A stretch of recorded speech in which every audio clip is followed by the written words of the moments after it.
We are back with a Democrat from New York, Congressman Ritchie Torres. Welcome. It's an honor to be here. Great to have you. As I mentioned, we're going to try to cover as much as we can, which means not only one thing, even when it's a big thing. So maybe if you have thoughts about the cabinet, we'll get to that at the end. But we invited you on to build on what you'd been sharing, your view of what the Democrats should listen and learn from this election, and what should they do? Look, the far left is a gift to Donald Trump, and it's a gift that will keep on giving until there's a serious reckoning with the results of the election and a serious recalibration. You know, if we swing the pendulum too far to the left on core issues like public safety and immigration, we are going to alienate the majority of the American people. That's a statement of political reality. And so I hope that there could be a pendulum swing back to the center. As a party, we have a choice. We can either choose to be ideologically pure, or we can choose to win elections. We can either choose to be ideologically pure, or we can choose to govern in a manner that enables us to win elections. And I prefer winning and governing over ideological purity. When you look at those issues, do you see it as specifically certain ones? We've heard references to identity politics, DEI, civil rights. Sometimes what's underneath the hood on those things means different things to different people. Yeah. Is there a basket of certain issues, or do you think this has become an overall branding thing, a la other periods in the wilderness where parties, and it's happened to both parties, have to kind of root up?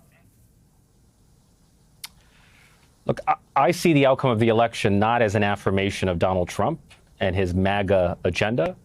It was a rejection of a status quo that had come to be defined by inflation and the migrant crisis. If you remove inflation and the migrant crisis from the equation, there's no doubt in my mind that Kamala Harris would have won, because Donald Trump is a poisonous figure. His net favorability has been chronically underwater. We would have won the election were it not for those structural realities of inflation and the migrant crisis. When you look at the discussion of the numbers, Donald Trump used to have a quote ceiling around 46. Yeah. He broke that up to 50, perhaps partly for the reasons you mentioned. But we'll put up on the screen to remind people, and this isn't pulling one way or the other, it's just the actual numbers. This is not Obama territory, let alone the old days of Reagan. The Trump 2%, right now, so far, still counting, clocks in somewhere around the share of people who preferred Clinton in 2016 if we didn't have such a weird electoral college, or other narrow victories. Where does that fit into your analysis, or do you worry or oppose that focus by your party as you think it skips the hard growth? Look, if you zoom out and view the aggregate results, then there's nothing particularly impressive about Donald Trump's victory. But when you zoom in, there is cause for concern, right? Not only did Donald Trump crack the blue wall in the industrial Midwest, but he's beginning to crack the blue wall, the ultimate blue wall, in urban America. He came within 5 points of winning New Jersey. He came within 12 points of winning New York. 1 in 3 New Yorkers in New York City voted for Donald Trump. In 2012, Barack Obama won 96% of the vote in the South Bronx.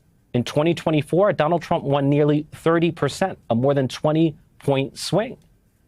And so we no longer live in a world where the Latino vote can be taken for granted. We have to labor for every vote and labor for every voting block. Or take one more example, Starr County.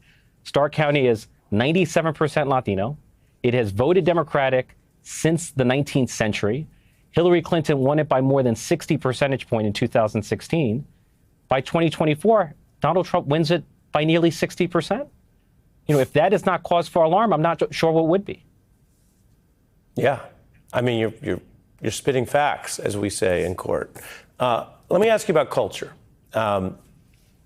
There is a period of American life, and again, depending on your generation and where you're from, you have different feelings. But in the old days, the counterculture, the left, the civil rights, the women's rights, the anti-war movement of the early 70s is a high point for many people's political consciousness of a certain age. And then in a later generation, there's the idea of the Obama coalition, which, as you alluded to, was a very mainstream appeal in the way Barack Obama pitched it, but still had this glow of civil rights and cool. Do you worry, and what happened if we say, possibly, for the sake of argument, that in today's world, among many young people, including black and brown people in urban areas and under 40 and other folks, the cool rebel thing is now supposedly the Republican Party. Is that a real concern, and how did that happen? You know, it is cause for concern. And although, to your point, I want to be crystal clear that the Democratic Party, was remarkably resilient at the congressional level, right? We had a whole host of congressional candidates who won states that Donald Trump won. So there was no shortage of ticket splitting. But I am concerned that there are increasing numbers of men who are gravitating toward the Republican Party. And we have to outreach to those men. I thought it was unwise for Vice President Harris not to go on Joe Rogan, because he does have a massive following among young men. If we have confidence in our messaging as Democrats, we have to take our message everywhere. We have to take our message in every corner of the media ecosystem, including alternative media, which is, has ushered in a brave new world. And finally, this talk of tone, again, the terminology, we could debate it all day, but the virtue signaling, the tone, a movement that, again, takes its roots in a Obama or a John Lewis that says, let's listen and learn and grow together. Yeah. How did that turn into, and maybe it's a misperception, but a perception out there of your way or the highway? Well, look, it felt when President Obama was running for president, he ran on hope. It was a much more hopeful time. The dominant emotion of our time is not hope. It seems to be rage and resentment and reaction, which has been largely engendered by the experience of inflation and, to a lesser extent, the experience of the migrant crisis. But I feel like as a party, we have to look inward. We have to be careful not to scold or scapegoat or shame anyone. Condescension is not only bad morals, it's bad politics. There's a story about a fan of Adlai Stevenson who said to Adlai Stevenson, "Mr. Stevenson, you're going to have the support of every thinking American." And he said, "Madam, that I need a majority of the American people." And I feel like that kind of condescension is not only bad morals, it's bad politics. It's not only going to lose you goodwill, it's going to lose you elections. And so we have to listen and learn and be careful never to shame or scapegoat. Really interesting points. You're hitting some things that I know you care about, but people might not have heard as much. And I'll add as an addendum, I've been around politics long enough to hear both sides talk about people voting against their, quote, interests.